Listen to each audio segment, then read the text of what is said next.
Hello guys, welcome back to Bujji channel. இந்த வீடியோவில் நம்ம என்ன போவோம் பார்த்தீங்கன்னா, நாங்கள் வந்து பானிபூரி செஞ்சுருந்தோம் ஃப்ரெண்ட்ஸ். அதான் இப்போ எப்படி செய்ய போகிறோன்னு பார்க்க போகிறோம். வீடியோக்குள்ளே போகிறதுக்கு முன்னாடி பானிபூரி செய்யறதுக்கு என்னென்ன பொருள் தேவைன்னு வாங்க பார்க்கலாம். ஃப்ரெண்ட்ஸ், நம்ம பானிபூரி செய்யறதுக்கு first Aachi panipuri kit family pack 50 puris 2 வாங்கியிருக்கோம்.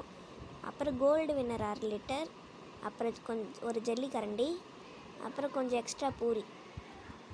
ஃப்ரெண்ட்ஸ், இப்போ பானிபூரி கிட் உள்ள என்ன இருக்குதுன்னு பார்க்கலாம் வாங்க. இது வந்து மொத்தம் 4 பேக்கெட் இருக்குது ஃப்ரெண்ட்ஸ். அதில் வந்து இந்த பேக்கெட்டில் 50 பூரிஸ் இருக்குது. அப்புறம் இது மேலே இருக்கிற பேக்கெட்டில் பொட்டேட்டோ சீசனிங்ஸ். இது வந்து ஸ்வீட் சட்னி. இதில் நம்ம வேணால் தண்ணி ஆட் பண்ணிக்கலாம், இல்லைன்னா தண்ணி இல்லாமல் கூட சாப்பிட்லாம், நல்லா தான் இருக்கும். அப்புறமா இது மின்ட் சட்னி.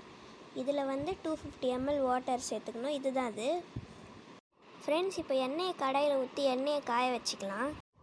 ஃப்ரெண்ட்ஸ், எண்ணெய் நல்லா காஞ்சதுக்கப்புறம் பூரியை போட்டு ஃப்ரை பண்ணி எடுத்துக்கலாம்.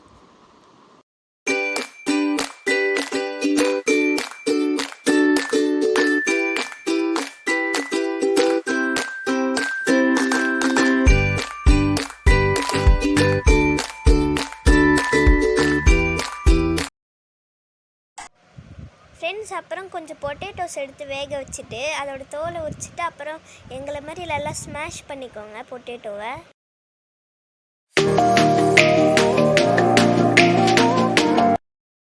ஃப்ரெண்ட்ஸ், பொட்டேட்டோவிலலாம் ஸ்மாஷ் பண்ணதுக்கப்புறம் அதில் கொஞ்சம் ஆனியன்ஸ் ஆட் பண்ணிக்கலாம்.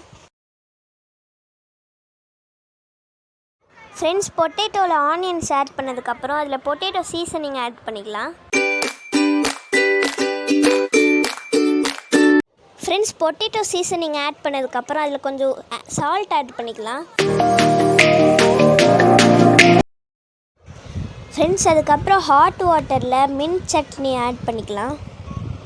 ஃப்ரெண்ட்ஸ், இங்கே பாருங்கள் ஃப்ரெண்ட்ஸ், பானிபூரி எவ்வளோ சீக்கிரமாக ரெடி ஆயிடுச்சு ஈஸியாக. நீங்களும் வீட்டில் ட்ரை பண்ணிட்டு கமெண்ட்டில் எப்படி இருக்குன்னு சொல்லுங்கள். தேங்க்ஸ் ஃபார் வாட்சிங். பாய்.